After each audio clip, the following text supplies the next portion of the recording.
Welcome to R N kitchen. আজ আমি বানাবো বাহারি চিংড়ি।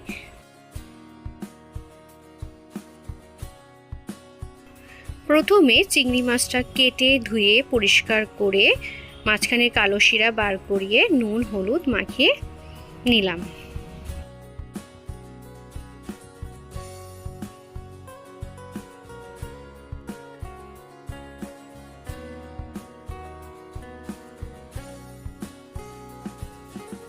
কড়াইতে সর্ষের তেল দিলাম। সর্ষের তেল গরম হয়ে গেলেই তাতে চিংড়ি মাছগুলো ছেড়ে দেব। চিংড়ি মাছগুলো হালকা করে ফ্রাই করব, বেশি ভাজলে চিংড়ি মাছ শক্ত হয়ে যায়।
চিংড়ি মাছ 1 মিনিট মতো ভাজার পর বেশ লাল লাল হয়ে ফ্রাই হয়ে গেছে। এরপর চিংড়ি মাছগুলো আমি তুলে নিলাম।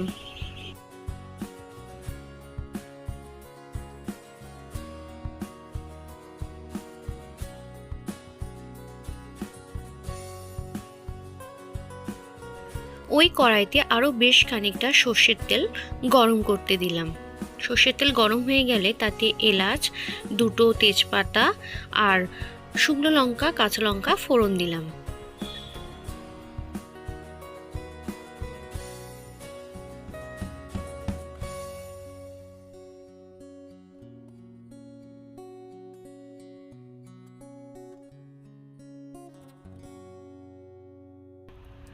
হালকা ফ্রাই করে তার মধ্যে বেশ খানিকটা কুচনো পেঁয়াজ দিয়ে দিলাম।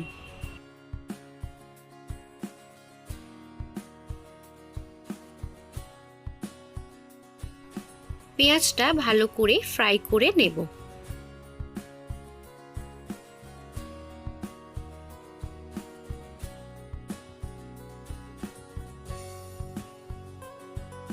পেঁয়াজ ভালোই ফ্রাই হয়ে গেছে। এরপর আমি কুচনো টমেটোটা দিয়ে দিলাম। এরপর কুচনো পেঁয়াজ এবং কুচনো টমেটোটা একসাথে ফ্রাই করে নেব। এরপর 1 চামচ মতো আদা রসুনের পেস্ট দিলাম। আদা রসুন বাটাটা ভালো করে মিক্স করে নেওয়ার পর 2 চামচ মতো নারকেল কোড়া দিয়ে আরও ভালো করে মিক্স করে নিতে হবে।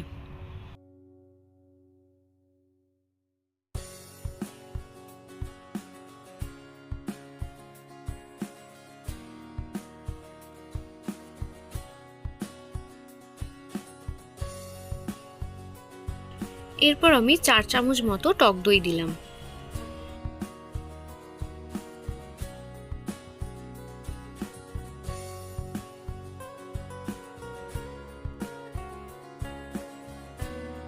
হাফ চামচ হলুদ গুঁড়ো, 1 চামচ মতো লঙ্কার গুঁড়ো, হাফ চামচ কাশ্মীরি লঙ্কার গুঁড়ো,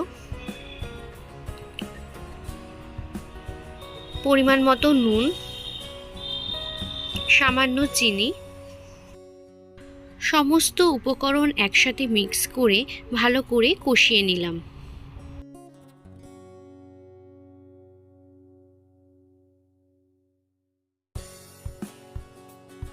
মশলা সামান্য ড্রাই হয়ে গেছে, তাই সামান্য জল দিয়ে দিলাম।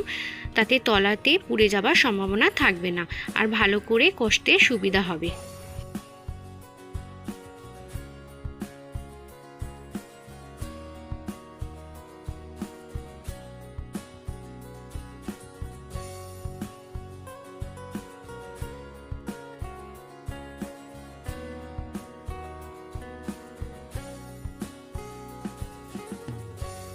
2 চামচের একটু বেশি ফ্রেশ ক্রিম দিলাম। ক্রিমটা ভালো করে মিক্স করে নেব। ক্রিমটা মিক্স করার সঙ্গে সঙ্গে খুব সুন্দর একটা কালার চলে এসেছে, কালারটা পুরোপুরি চেঞ্জ হয়ে গেছে।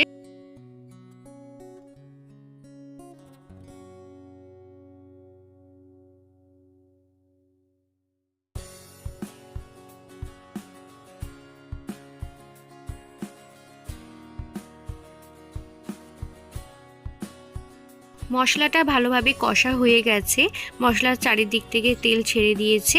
মশলা চারিদিক থেকে যখনই তেল ছেড়ে দেয় তখনই মশলাটা ভালো করে কষা হয়ে যায়, তখনই আর কি বুঝে যেতে হবে যে মশলাটা ভালো করে কষা হয়ে গেছে। তো আমার এখানে মশলাটা কষা হয়ে গেছে। এরপর আমি চিংড়ি মাছ ভাজাটা এর উপরে দিয়ে দিলাম।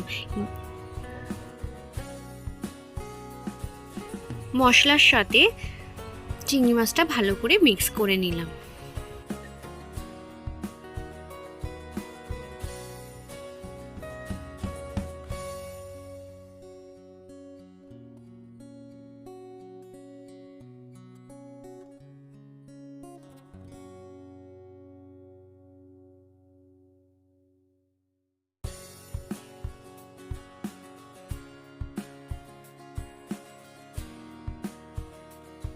মশলার সাথে চিংড়ি মাছ ভালো করে কষানো হয়ে গেছে।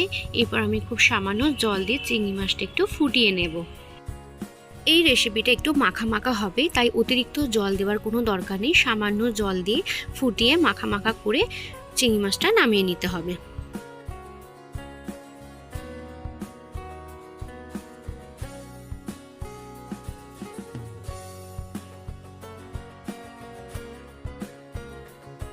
চিংড়ি মাছটা হয়ে এসেছে। এরপর আমি সামান্য গরম মশলা উপর থেকে ছড়িয়ে দিলাম। চিংড়ি মাছের জলটা অনেকটাই শুকিয়ে গেছে, মাখা মাখা হয়ে গেছে। হালকা মিক্স করে এরপর আমি চিংড়ি মাছটা নামিয়ে নিলাম।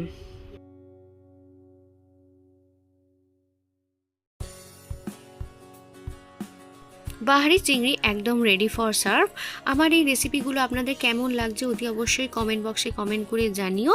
আর আমার এই রেসিপিগুলো ভালো লাগলে আমার চ্যানেলটি অতি অবশ্যই like, comment, share and subscribe করে নিও। পাশে থাকা বেল আইকনটি প্রেস করতে ভুলো না কিন্তু। নমস্কার, ভালো থাকবেন।